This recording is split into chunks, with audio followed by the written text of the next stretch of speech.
எல்லாரும் எப்படி இருக்குங்க? இன்றைக்கி வந்து நான் இந்த 4 knobs பற்றி உங்களுக்கு சொல்கிறேன். இந்த 4 knobஸில் ஃபஸ்ட்டு வந்து டைம். மெயினாக வந்து நம்ம கேக்குக்கு வந்து டைம் செட் பண்ணுறதுக்காக ஃபஸ்ட்டு இதை நம்ம இப்படி ஆன் பண்ணோம்னா உள்ளே வந்து லைட் எரியும். நம்ம ஆஃப் பண்ணோன்னே பிங்குன்னு சத்தம் கேட்கும். ஓகேங்களா? இது வந்து ஹீட் செலெக்ஷன். நம்ம கேக் பேக் பண்ணுறதுக்கு, க்ரில்லுக்கு எல்லாத்துக்குமே யூஸ் பண்ணுறது. இது செகண்ட் ஆப்ஷன். இது வந்து டாப் ராட், இது பாட்டம் ராட், இது top and bottom rod.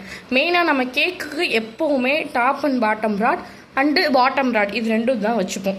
Next வந்து நம்மளுக்கு டெம்பரேச்சர், எந்த அளவுக்கு டெம்பரேச்சர் வேணும். பொதுவாக கேக்குக்குனா ஒரு 180 டிகிரி செல்சியஸில் நம்ம பேக் பண்ணுவோம். ஸோ அதுக்கு தகுந்த மாதிரி நம்ம வச்சுக்கணும். நெக்ஸ்ட்டு 4th நாப் வந்து ஃபங்க்ஷன் நாபு.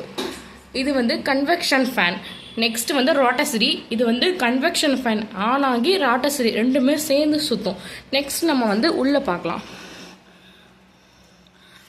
உள்ளே வந்து நல்லாவே ஸ்பேஸ் இருக்கும், நமக்கு பார்த்துக்கோங்க, நல்லாவே ஸ்பேஸ் இருக்கும். ஸோ இதுதான் உள்ளே வந்து கன்வெக்ஷன் ஃபேன்.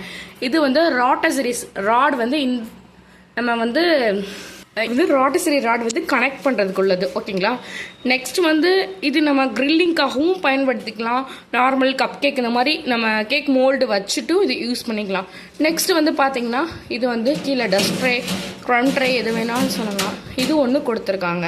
ஸோ நெக்ஸ்ட்டு வந்து அடுத்தது என்னென்னு பார்க்கலாம். Next light.